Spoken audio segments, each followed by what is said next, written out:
Now, after the first 5 nights, the top 8 are separated by just 2 points, with ninth place Jose de Sosa just another point back. Glenn Durant, of course, bottom without a point. Who should be fearful of elimination come Judgment Night next week?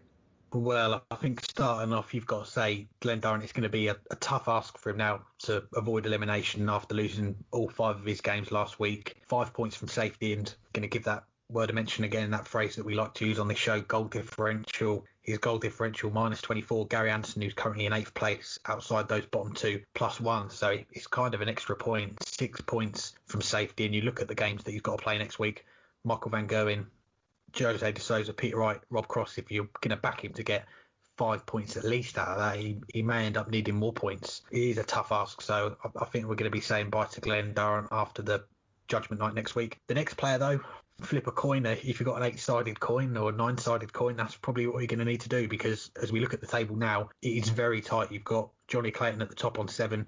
You've got the next 4 players on 6 points, the next 3 players on 5 points, and then Jose, who's currently in that 9th spot in the other relegation spot, on 4. And how important was that last game of last week, the win that he had against Dimitri van der Berg to get that win? And he did deserve a win, I think, Jose, because he put in some brilliant performances last week. So if he'd have come away from that first week as a Premier League player and not got a win and still been on 2 points, 3 points from safety, you would have kind of been fearing him for this week. But I think he's got that win under his belt now.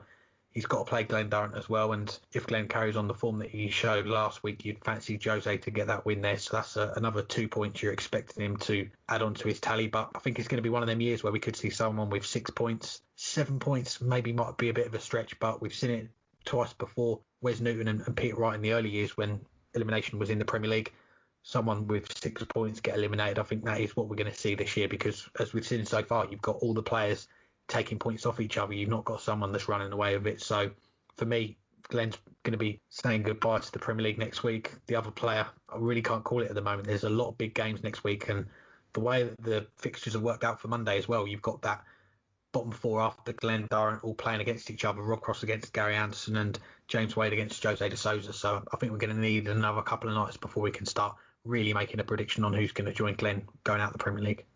Yeah, I agree. It's beyond Glenn, and I think even Glenn would tell you he's not going to make it to the next stage from what he's had so far, although he has shown fight over his last few matches. There's no reason to think he won't pick up points somewhere, because he's not as far off as he might think from getting back to his best. We're seeing some glimpses, especially on nights 4 and 5, that it's starting to return, but it's just not all clicking together yet. It could be a lot more dire than it looks in terms of long-term form, but there's no coming back from where he is right now. He'd have to win all 4 matches, and you just can't see that being a realistic ask right now. So Glenn Durant's most likely, almost certainly, going to be knocked out. Beyond that, tough to say. Jose de Sosa is currently in one of the spots, but he's second on averages. He had one of the performances in the history of the Premier League, and when he threw in 11 180s and the 9-dart leg and still couldn't get over the line. That's how tough the Premier League has been right now, that you can be near on perfect and still just get a 6-all draw. But Jose does have the benefit of still having to play Glenn Durant, which some of the people right ahead of him, like Gary Anderson and James Wade, don't. They've already had their match against the person currently on 0 points. So that's an opportunity for Jose to really make up a big part of that difference. And you said, 7 is usually, not always, but usually safe.